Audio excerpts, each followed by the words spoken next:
안녕하세요. 오늘은 여러분과 함께 루카복음 18장 1절에서 8절, 흔히 불의한 재판관과 과부의 비유로 알려진 그 구절을 좀 깊이 들여다볼까 합니다. 네, 아주 유명한 비유죠. 그렇죠. 이 짧은 이야기 안에 사실은 생각보다 훨씬 더 많은 의미가 담겨 있더라고요. 특히 저희는 오늘 카톨릭 성경 주석의 관점에서 좀 흥미로운 지점들, 그리고 그 신학적 해석에 집중해서 여러분의 이해를 돕는 게 목표입니다. 좋습니다. 이 비유가 루카복음서에만 나온다는 건 잘 아실 텐데요. 예수님께서 예루살렘으로 가시는 그 여정 중에 제자들에게 주신 가르침 중 하나죠. 맞습니다. 루카복음 전체를 관통하는 중요한 주제, 바로 기도, 특히 그 끈기 있는 기도에 대한 가르침의 일부입니다. 네, 본문 구조를 보면 아주 명확하던데요. 네, 그렇죠. 딱 떨어집니다. 1절에서 루카복음사가 아예 이 비유의 목적을 밝혀주잖아요. 늘 기도하고 낙심하지 말아야 한다는 뜻으로 말씀하셨다고요. 아, 일종의 가이드라인을 먼저 제시하는군요. 네, 독서 길잡이 역할을 하는 셈이죠. 그리고 나서 2절부터 5절까지 비유 이야기가 쫙 펼쳐지고 6절부터 8절 앞부분까지는 예수님이 직접 의미를 설명해 주시고 적용해 주십니다. 그리고 마지막 8절 뒷부분은 질문으로 딱 마무리하고요. 맞습니다. 처음과 끝이 딱 호응하면서 주제를 강조하는 전형적인 샌드위치 구조예요. 좋습니다. 그럼 그 구조 따라서 한번 하나씩 풀어가 보죠. 먼저 비유 자체, 2절에서 5절 내용을 좀 볼까요? 등장인물이 딱 둘인데 불의한 재판관과 끈질긴 과부. 아, 정말 극명한 대조인데요. 재판관부터 좀 자세히 설명해 주시죠. 네, 2절에서 재판관을 소개하는데 하느님을 두려워하지 않고 사람도 존중하지 않는 인물이라고 되어 있습니다. 이 묘사가 사실 굉장히 중요합니다. 당시 고대 그리스 로마 문화권에서는 인간 행동의 기준을 보통 두 가지로 봤거든요. 신에 대한 경외심, 그리고 동료 인간에 대한 존중. 아, 네네. 근데 이 재판관은 이 두 가지가 다 없는 사람이라는 거죠. 그러니까 신적인 권위든 인간적인 윤리든 아무 것에도 얽매이지 않는 그야말로 제멋대로인 인물이라는 뉘앙스가 강합니다. 그야말로 무법자 같은 느낌이네요. 그렇죠. 그래서 불의한 재판관이라는 이름이 붙은 거고요. 그냥 나쁜 사람 정도가 아니라 당시 사회의 기본적인 어떤 도덕률 자체를 거부하는 인물로 설정했다는 게, 좀 흥미로운데요? 이게 그냥 이야기를 좀 극적으로 만들려고 그런 걸까요? 아니면 다른 의도가 있을까요? 물론 극적인 효과도 있겠지만 그보다는 예수님의 그 뒤에 이어질 논증 방식을 위한 핵심 장치라고 봐야 합니다. 루카복음사가 의도적으로 정말 최악의 조건을 설정한 거예요. 아, 최악의 조건. 네. 이렇게 정말 원칙도 없고 연민도 없는 재판관조차도 결국에는 움직이게 만드는 어떤 힘이 있다는 걸 보여주려는 거죠. 이게 나중에 하느님의 응답과 비교될 때 그 설득력을 아주 극대화하는 역할을 합니다. 그렇군요. 그리고 당시 사회에서 재판관은 당연히 약자의 권리를 보호해야 하는 위치였는데 그 본분마저 저버렸다는 정도 그의 불의함을 더 강조하는 거고요. 알겠습니다. 그럼 이제 과부 쪽으로 가볼까요? 과부는 계속 저와 저의 적대자 사이에서 저의 권리를 되찾아 주십시오라고 청하는데요. 그런데 구체적으로 무슨 일을 당했는지는 전혀 안 나오잖아요. 이 부분도 주석적으로 의미가 있을 것 같은데요. 네, 아주 중요한 지점입니다. 과부가 처한 그 구체적인 송사 내용이 생략됐다는 건 이 비유가 어떤 특정 개인의 문제라기보다는 훨씬 더 보편적인 상황, 그러니까 어려움 속에서 정의와 도움을 간청하는 모든 이들의 상황을 대변하도록 의도됐다는 걸 보여줍니다. 아, 마치 1절에서 기도의 내용이 특정되지 않은 것처럼요. 네, 맞습니다. 그래서 청중이나 독자는 각자 자기가 처한 어려움, 자기가 하느님께 드리는 그 간절한 기도의 내용을 이 과부의 처지에 쉽게 이렇게 투영해 볼 수 있게 되는 거죠. 그렇군요. 당시 사회에서 과부는 특히 더 약자였을 테니 그 절박함이 더 와닿았겠네요. 네, 그렇죠. 남편 없이 법적 경제력 보호를 받기 어려웠던 대표적인 약자 계층이었으니까요. 그녀의 호소는 더 절박하게 들렸을 겁니다. 그러니까 결국 중요한 건 무엇을 청하느냐보다도 어떻게 청하느냐, 그 끈질긴 태도 자체군요. 바로 그겁니다. 그런데 재판관은 오랫동안 들은 척도 안 하잖아요. 이 시간의 지연은 어떤 의미가 있을까요? 그 지연이 바로 재판관의 불의함을 더 명백하게 드러내는 장치죠. 구약 성경 보면 예를 들어 탈출기 22장이나 신명기 27장 같은 곳에서 하느님께서 과부나 고아 같은 약자들을 덜보라고 아주 여러 번 말씀하셨거든요. 네, 그렇죠. 그러니까 이 재판관의 무시는 단순히 직무 태만을 넘어서서 하느님의 뜻을 정면으로 거스르는 행위이기도 한 겁니다. 또 인간적인 연민조차 없는 그 냉혹함을 보여주고요. 동시에 이 시간의 지연은 과부의 그 끈기가 얼마나 대단한지를 역설적으로 또 보여주는 장치이기도 하고요. 쉽게 포기하지 않았다는 거죠. 그러다가 결국 재판관이 마음을 바꾸는 대목이 나오는데 4절, 5절에 나오는 그 속마음, 내적 독백이 참 인상 깊어요.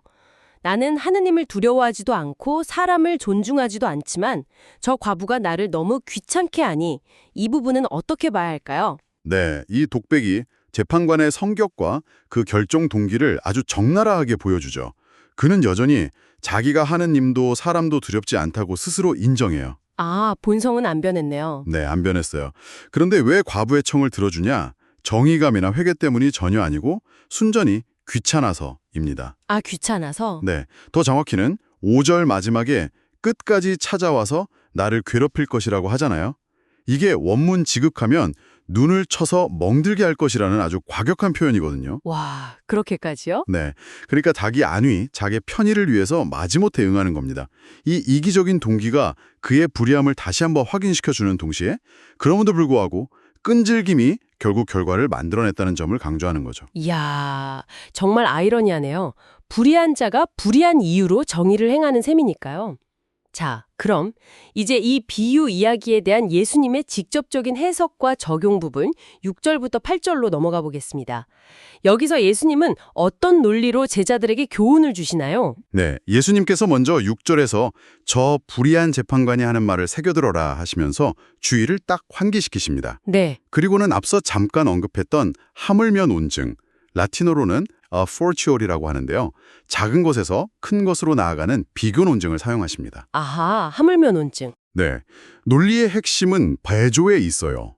보아라, 저렇게 하느님도 두려워하지 않고 사람도 존중하지 않는 불의한 재판관조차도 끈질기게 요구하는 과부의 청을 마지못해 들어주지 않았느냐. 네, 그렇죠. 그렇다면 하물며 정의로우시고 자비로우신 하느님 아버지께서 당신에게 속한 선택된 이들, 그러니까 당신의 백성이 밤낮으로 부르짖는데 그들의 권리를 되찾아 주시지 않겠느냐.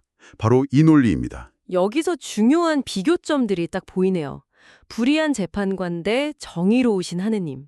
그리고 재판관에게는 아무 관계도 아닌 과부 대 하느님께는 특별한 관계인 선택된 이들. 네, 맞습니다. 또 과부의 그 끈질긴 방문 돼 선택된 이들의 밤낮으로 부르짖음. 이 관계나 행위의 강도 차이가 하느님의 응답에 대한 확신을 더 강하게 만들어주는 것 같아요. 정확하게 보셨습니다. 재판관과 과부는 기본적으로 이해관계가 상충하는 남남이지만 하느님과 선택된 이들은 사랑과 언약으로 맺어진 아버지와 자녀 같은 관계죠. 또 밤낮으로 부르짖는다는 표현은 단순히 오래 기도한다는 의미를 넘어서서 마치 시편의 그 탄원시들처럼 하느님께 온전히 의탁하면서 간절하게 매달리는 그런 모습을 연상시킵니다. 이런 강력한 대조를 통해서 예수님께서는 하느님께서 당신 자녀들의 기도를 절대 외면하실 리 없다는 사실을 힘주어 말씀하시는 거죠. 그런데요, 8절 앞부분에 보면 예수님께서 내가 너희에게 말한다. 하느님께서는 그들에게 지체 없이 권리를 되찾아 주실 것이다. 라고 말씀하시잖아요. 이 지체 없이라는 표현이 조금 의아하게 들릴 수도 있을 것 같아요. 비유 전체의 맥락은 기다려야 한다는 것 같은데 여기서는 마치 즉각적인 응답을 약속하시는 것처럼 보이거든요. 이건 어떻게 해석해야 할까요? 혹시 주석적으로 좀 논란이 되는 지점은 아닌가요? 아주 예리한 질문이십니다. 실제로 이 지체 없이라는 이 표현은 주석가들 사이에서도 해석이 좀 분분한 부분입니다. 아, 그렇군요. 네, 문자 그대로 즉시라고 해석해버리면 말씀하신 것처럼 비유 전체 그 끈기 강조와 좀 모순되는 것처럼 보일 수 있죠. 그래서 몇 가지 해석적인 접근 방법이 있습니다. 어떤 것들이 있나요? 첫째는 이게 종말론적인 시간 개념에서의 지체 없음을 의미한다는 해석입니다. 그러니까 우리 인간의 시간 감각으로는 더디게 느껴질지 몰라도 하느님의 구원 계획 안에서는 신속하고 또 확실하게 이루어질 것이라는 뜻으로 보는 거죠. 하느님의 시간표 안에서는 빠르다는 의미? 네, 그렇죠. 둘째는 이 지체 없이가 응답의 시점보다는 응답의 확실성을 강조하는 표현이라는 해석입니다. 즉, 언제 응답하시느냐보다는 반드시 응답하실 거라는 그 약속의 무게를 강조한다는 거죠. 네네, 그럴 수 있겠네요. 그리고 셋째로는 어쩌면 이 표현이 기도하는 사람의 끈기와 믿음이 정말 절정에 달했을 때 더 이상 지체할 이유 없이 하느님의 응답이 임한다는 그런 의무로도 생각해 볼 수 있습니다. 어떤 해석을 따르든 중요한 것은 이 표현이 하느님의 응답에 대한 아주 강한 확신과 약속을 담고 있다는 점입니다. 그렇군요. 해석의 여지가 있지만 결국 하느님의 응답에 대한 강한 확신을 보여주는 표현이다. 결국 이 비유의 핵심 메시지를 다시 한번 정리해보면 단순히 하느님은 기도에 응답하신다는 그 사실 자체보다는 1절의 말씀처럼 늘 기도하고 낙심하지 말아야 한다는 기도하는 바로 우리의 태도에 방점이 찍혀 있는 것 같습니다. 네, 전적으로 동의합니다. 이 비유가 우리에게 던지는 가장 강력한 메시지는 바로 인내, 그리고 불굴의 정신입니다. 과부가 포기하지 않고 계속 문을 두드렸기 때문에 결국 불의한 재판관의 마음을 비록 이기적인 이유였지만 움직였던 것처럼 우리 역시 기도의 결과가 당장 눈에 보이지 않더라도 실망하거나 포기해서는 안 된다는 거죠. 네. 여기서 중요한 신학적 통찰은 이 끈기 있는 기도가 단순한 요구 행위가 아니라 하나님과 그분의 선하심에 대한 깊은 믿음의 표현이라는 점입니다. 아, 그러니까 끈기 있게 기도한다는 것 자체가 이미 나는 하느님께서 들으시고 결국 응답하실 것을 믿습니다. 라는 그런 신앙 고백과 같다는 말씀이시군요. 바로 그렇습니다. 끈질긴 기도는 하나님께서 나에게 관심을 가지고 계시며 나의 부르짖음을 외면하지 않으실 것이라는 그 신뢰의 증거입니다. 불의한 재판관조차도 결국 자신의 본분인 정의 실현과 유사한 행동을 했잖아요. 비록 동기는 불순했지만. 네, 그렇죠. 하물며 정의와 자비가 바로 본성이신 하느님께서는 당신께 부르짖는 이들에게 반드시 당신의 본성에 맞는 방식으로 응답하신다는 믿음이죠. 이 믿음은 특히 우리를 위해서 당신의 아들 예수 그리스도를 내어주신 그 하나님의 사랑 안에서 가장 확실하게 보증됩니다. 하나님께서는 당신의 본성상 우리를 외면하실 수 없는 분이시죠. 그렇다면 기도 응답의 열쇠는 어쩌면 하느님의 어떤 변덕이나 결정에 달린 것이 아니라 오히려 우리의 끈기와 믿음에 달려 있다고 이렇게 볼 수도 있을까요? 우리의 태도가 하느님의 응답을 이끌어내는 어떤 통로가 된다는 그런 의미로요? 상당히 도발적이면서도 아주 중요한 질문이신데요. 물론 하나님의 주권과 은총을 당연히 전제해야겠지만 이 비유는 분명히 우리의 역할, 즉 끈질긴 믿음의 중요성을 엄청나게 강조하고 있습니다. 네. 우리의 기도가 하나님을 변화시킨다기보다는 끈기 있는 기도를 통해서 우리 자신이 하나님의 뜻을 받아들일 준비가 되고 우리의 믿음이 더욱 깊어지면서 마침내 하나님의 응답을 체험하게 되는 그런 과정으로 이해할 수 있습니다. 비유는 우리에게 묻는 겁니다. 너는 하나님께서 너의 기도를 듣고 계시다는 것을 정말 믿느냐? 그렇다면 포기하지 말고 계속 두드려라. 이렇게요. 이 비유가 루카복음 전체적인 맥락 안에서도 참 중요한 위치를 차지하는 것 같습니다. 루카는 유난히 예수님의 그 기도하시는 모습이나 기도에 대한 가르침을 많이 기록했잖아요. 네, 맞습니다. 루카복음에서 기도는 정말 핵심적인 주제 중 하나입니다. 예수님께서 세례 받으실 때, 제자들 뽑으실 때, 베드로 신앙 고백 전에, 또 영광스러운 변모 때, 겟세마니 동산에서 등등 아주 중요한 순간마다 기도하셨죠. 네. 또 제자들에게 주님의 기도를 가르쳐 주셨고 그 친구의 비유, 루카 11장에 나오는 그것을 통해서도 끈질긴 청원의 중요성을 강조하셨습니다. 오늘 살펴본 비유 역시 이러한 루카복음의 기도 신학, 그 연장선상에 있다고 볼 수 있습니다. 그리고 바로 뒤에 나오는 바리사이와 세리의 비유, 그것도 기도에 관한 내용인데 이번에는 기도의 태도, 특히 겸손함에 초점을 맞추고 있죠. 이렇게 보면 루카복음 18장은 기도에 대한 어떤 집중적인 가르침 단락이라고도 볼 수 있겠네요. 네, 그렇습니다. 불의한 재판관 비유가 기도의 끈기와 믿음을 강조한다면 바리새이와 세리 비유는 기도의 겸손함과 진실함을 가르치죠. 두 비유가 연달아 나오면서 기도 생활의 아주 중요한 두 측면을 균형 있게 제시하고 있는 셈입니다. 아주 의도적인 편집으로 보입니다. 네.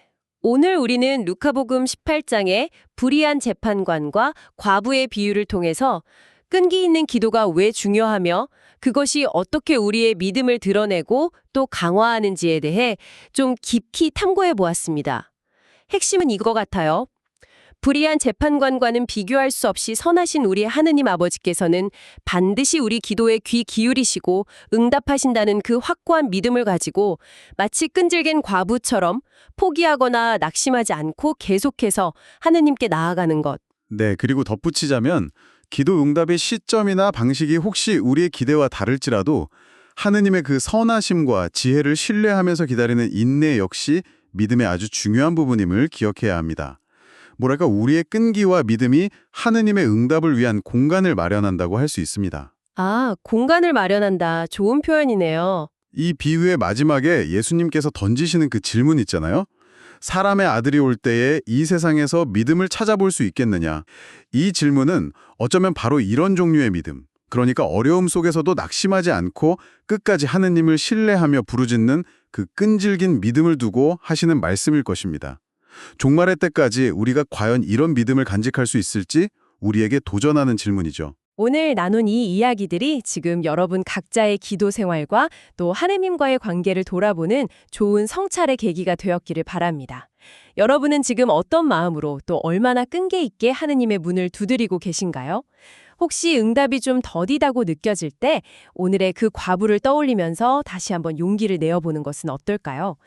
이 질문과 함께 계속해서 여러분의 신앙 여정을 탐구해 나가시길 바랍니다.